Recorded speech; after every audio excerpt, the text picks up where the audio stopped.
Polisên Girêdayî Mudûriyeta Polîsana Amedê bi tevlîbûna tîmên taybet şevedin li navçeya Yenîşehîr û Rezanê bi ser gelek malan de girtin û heft kes bin çavkirin.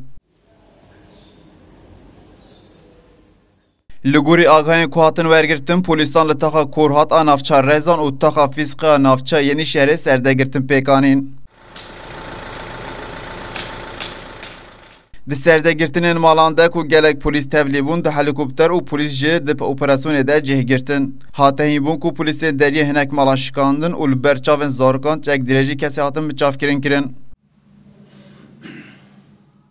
Di serdegirtinê de Mehmet A. Gök, Süleyman Ayhan, Murat Çiçek û çar kesê ku navê wan nehatin hînbûn hatin bin çavkirin.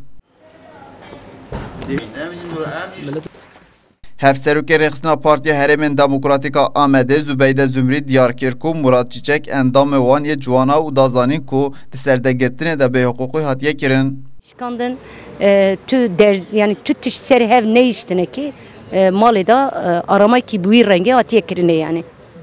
Zümrî têkildarî serdegirtin û bi çavkirina de agahîdan û diyar kir ku ew pêkûteyên wekî derî şikandinê qebûl nakin. Ama ev operasyona hani li Amedê bi gelek mala da hatiye pek hatiye.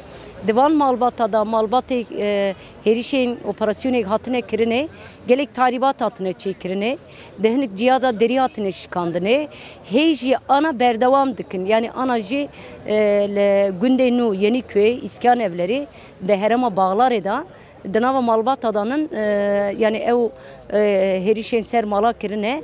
Birastî me ev hani sebebê wî çi ye pirsî jî sebeb ne diyare sebep diyar ve jî ne gerekçeye nayê qebûl kirin.